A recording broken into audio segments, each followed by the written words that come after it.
మీరు ఆలోచించినట్లయితే బానిసగా బ్రతుకుతున్న మన జీవితాల నుంచి, బానిసగా పాపము నుంచి బానిసగా ఉంటున్న మనలను విడిపించడానికి, ఒక పాపపు జీవితంలో లోకంలో మనం ఉన్నవారిని విడిపించడానికి, శాపంలో ఉన్న వారిని విడిపించడానికి, అనారోగ్యంలో ఉన్న వారిని విడిపించడానికి, శాంతి లేని వారిని విడిపించడానికి ఒక రక్షకుడు మన కొరకు పుట్టి ఉన్నాడు.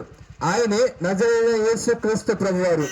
ఈయనను నమ్ముకుంటే మనకి ఏమొస్తుంది, ఈయనను విశ్వసిస్తే మనకి ఏమొస్తుంది, ఈయన ఎలాగా మనలను అంగీకరించాడని మీరు ఆలోచించినట్లయితే, ఒకడు మరణించి మన పాపముల నిమిత్తము, మన దోషముల నిమిత్తము ఒకడు మరణించి ఆయన పరిశుద్ధతను మనకిచ్చాడు.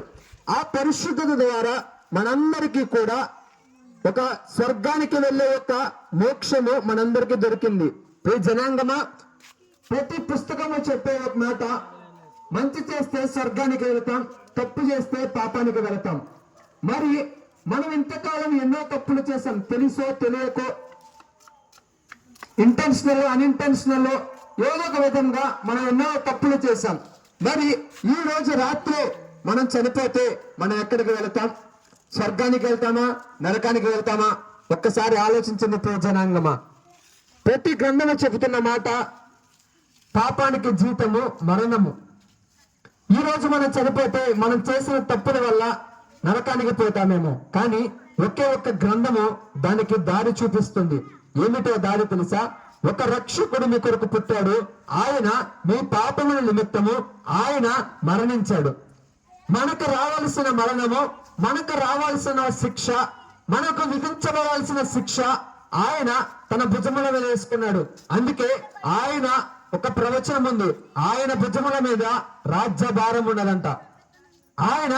ఆయన భుజముల మీద మన యొక్క పాపమును వేసుకున్నాడు.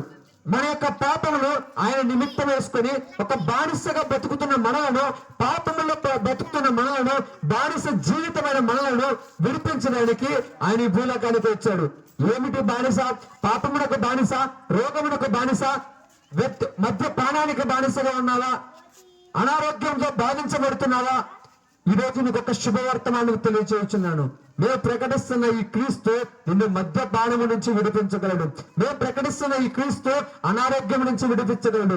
అంతేకాదు, ఈ యొక్క క్రీస్తు ఒక విలువ ఏంటో తెలుసా? నీకు ఒక గుణం ఉంది. ఏంటో తెలుసా? ప్రేమించే గుణము. అందుకే నీ కొరకు నా కొరకు ప్రాణం పెట్టాడు. ఆయన దేవుడయ్యండి ఎందుకు చనిపోవాల్సి వచ్చింది? దేవుడే ఉంటే ఆయన సృష్టినే మార్చేయచ్చు కదా మనం అనుకోవచ్చు. కానీ నేను చేసిన పాపములకు వెల చెల్లించాలి. ఆ వెల మరణమై ఉన్నది. ఆ మరణాన్ని చెల్లించడానికి ఆయన మరణించాడు. ప్రియ జనాంగమా, ఆయన మరణించడంతో అయిపోలేదు. ఆయన మనకి ఏమి ఇచ్చాడో తెలుసా?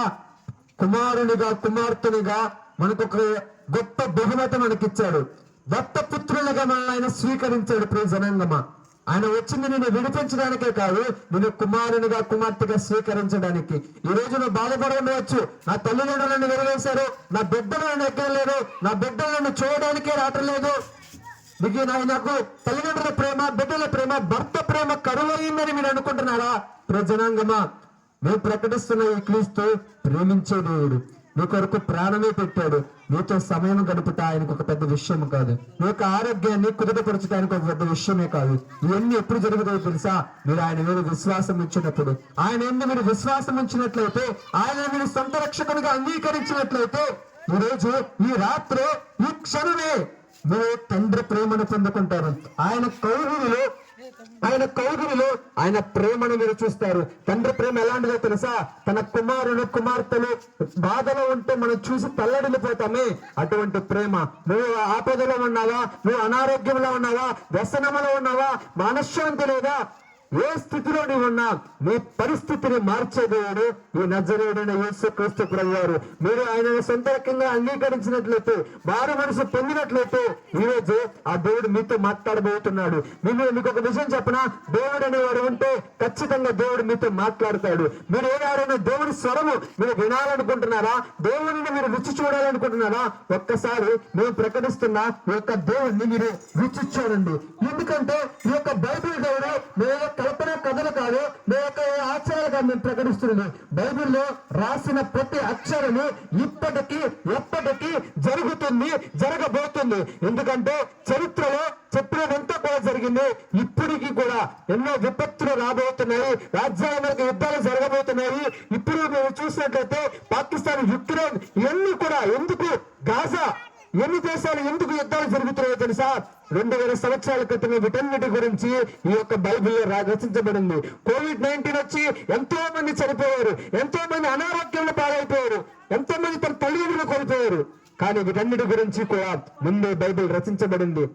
అంత్య దినముల యందు దేవుడు రాకడ రాబోతున్నప్పుడు ఈ యొక్క అన్నిటి కూడా సూచనగా ముందు బైబిల్ తెలియజేస్తున్నప్పుడు జనాంగమా, దాని అర్థం దేవుడు త్వరలో రానైపోతున్నాడు.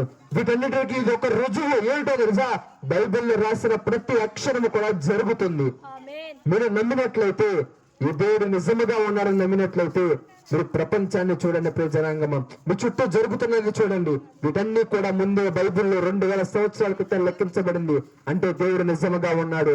ఆయన నజరేయుడైన యేసుక్రీస్తు ప్రభువారు. ఆయన మీరు సొంత రక్షకులను అంగీకరించినట్లయితే, మారు మనసు పొందాలని మీరు ఆశించినట్లయితే, ఆరోగ్యం కావాలని మీరు ఆశించినట్లయితే, మీకు తండ్రి లాంటి ప్రేమ కావాలని ఆశించినట్లయితే, ఈ రోజు ఆయనను సొంత రక్షకునిగా అంగీకరించండి. ఒక్క నిమిషం కళ్ళు మూసుకుంటే నేను మీ కొరకు ప్రార్థన చేయాలని ఆశిస్తున్నాను. పరిశుద్ధుడా, మహాగణుడా, మహోన్నతుడా, మీకు వందనాలు, స్తోత్రం.